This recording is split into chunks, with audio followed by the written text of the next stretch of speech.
guys, this is the part 3 of how the arrow of death was pointed in my family. And now, how we were asking ourselves, who is next? Without knowing that I, that is speaking to you now, was the next person in line. Yes, I was the next victim. I was the next victim. I was the next person to die.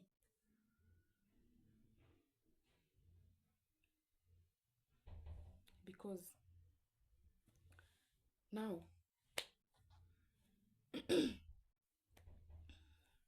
we went ahead and we were not even bothered.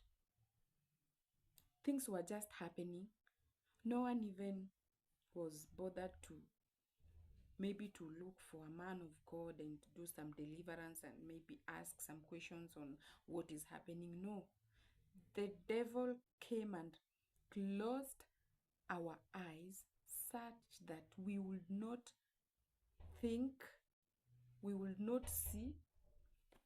After burial, we just come back to our grandmother's home, and that is because that is where we know that it is our home. And now life continues. Now, guys, one day I was traveling. I was traveling from home to Nairobi. I booked a bus. You know these big buses that ferries people from Nairobi to upcountry, from upcountry to Nairobi. Very comfortable, booked my bus, and we started the journey.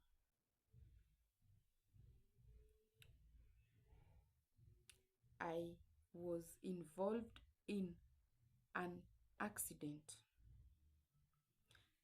that almost took my life. Yes,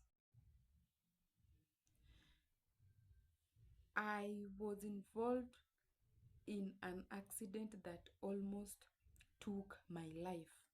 It almost took my life, but I thank God I survived. And I don't know why.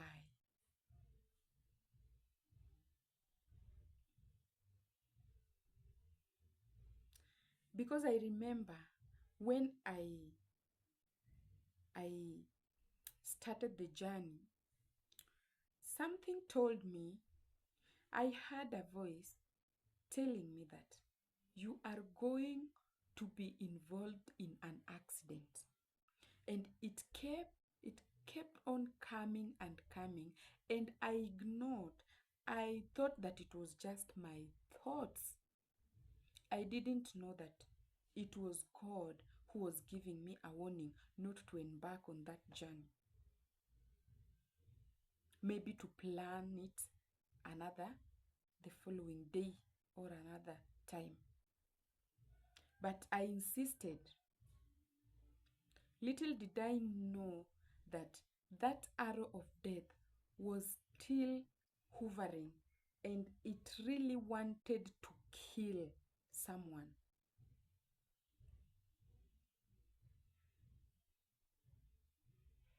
Because it passed 2 years.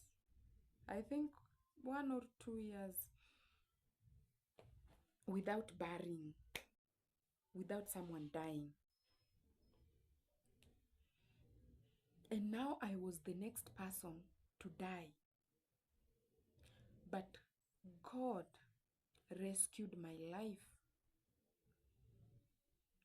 God rescued my life because that bus, it rolled, and when people were being removed out of the bus, while it was down there, what I saw, I just told God that, God, you are indeed my protector. Because God protected me, guys.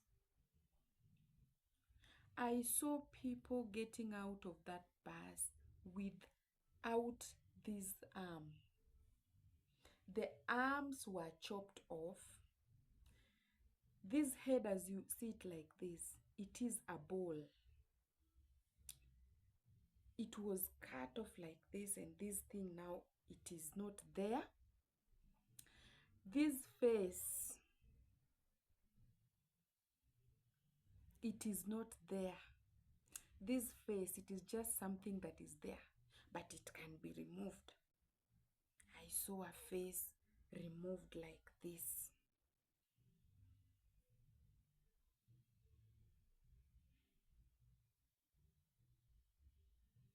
It was very horrific. And I cried. I cried so much that I couldn't hold my tears. I was crying for the people who got injured, for the people who died. And I was asking God, what did I do? Because when I looked at myself, there was nothing. Even the bruises, nothing.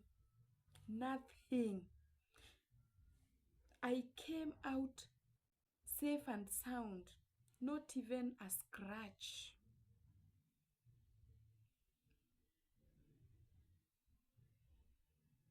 I thanked God, and when we were taken to the hospital, I was telling the doctor that, me, I feel nothing. And when they did tests, they found out that indeed I am okay. I had no internal injury or external. I was very much okay. But now the people who got injured, the people who died,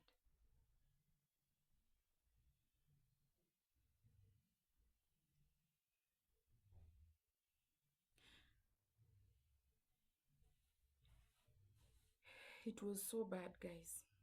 That is how the spirit of death can follow you to anywhere that you go.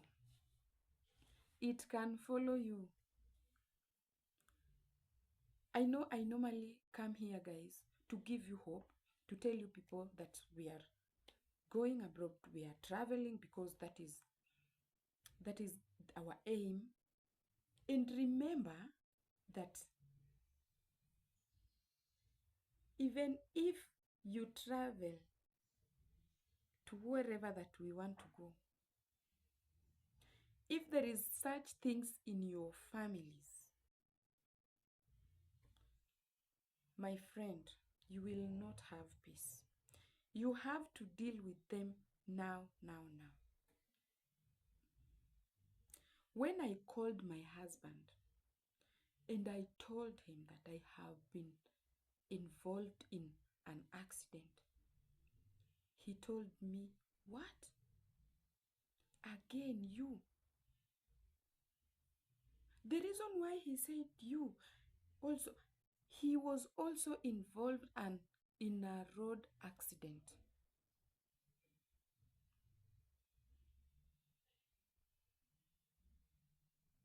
And he survived. So he was shocked. He asked me, are you okay? I told him I am very much okay and I'm out of the vehicle. When I called people back at home, telling them what has happened to me, they cried. They said, what? What happened? Are you okay? I told them, yes. And my big cousin told me, and do you know that once upon a time your mother was coming from Mombasa and she was involved in a road accident. But she did not got any injuries. And I was like, are you serious? She told me, yes, your mother was involved in a road accident. How are you getting what I am telling you? The trend of something that is a generational curse, that is an altar. It is an altar. My mother here is buried in her parents' home. What do you think about me and my sister? If we don't pray, are we gonna make it? If we don't demolish those altars, if we don't do away with those generational curses, if we don't cut that lineage, do you think that we will survive in our homes, in our marriages? What of our children? And what of their descendants? What awaits them? I am telling you today, in my grandmother's place,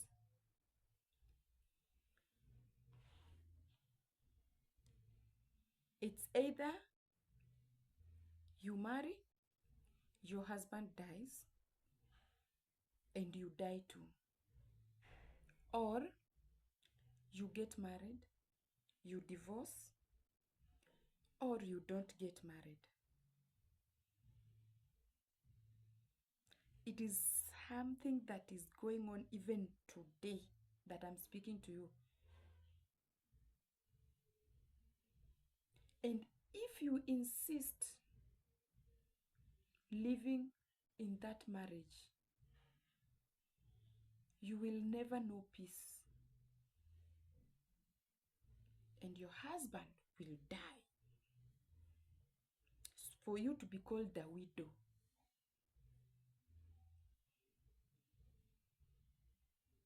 Are you getting something?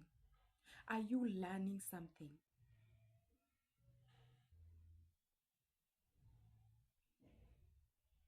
It is a trend that is going on even now.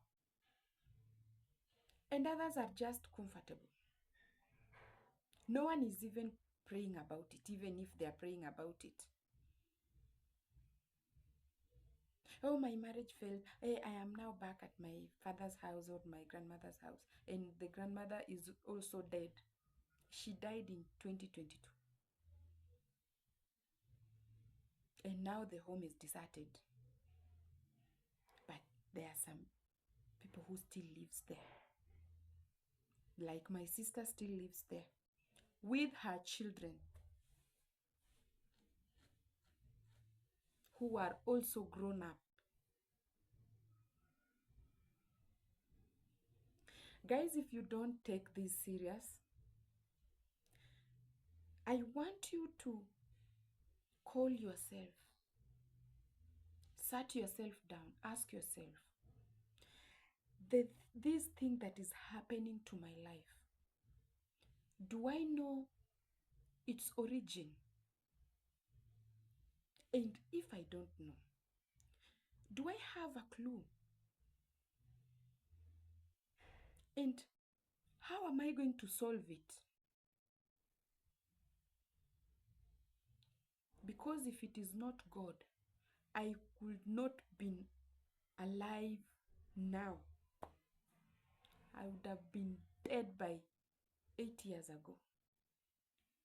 But I thank the living God that I serve saved me. Jehovah Adonai, the giver of life, saved me. And I say that I am not going to be quiet with this. I say that I want to share it with people so that whoever is going through this kind of nonsense I know so many people are going to be awakened. Like me now, I am awakened. I know which part to deal with. And remember, you can be clean from the side where you are coming from. But from now, the person you are married to, ask yourself, what is their story? What is their story? You might be okay, but now your partner, your spouse, is she or he okay? Check on their background. What is happening in their lineage? What is happening in their family? What is happening in their generation? If you find that there is something that is not right, start to deal with it, because that one, it might also affect you. It might also affect you, because if maybe their parents never stayed together, who is she or he to stay with you together?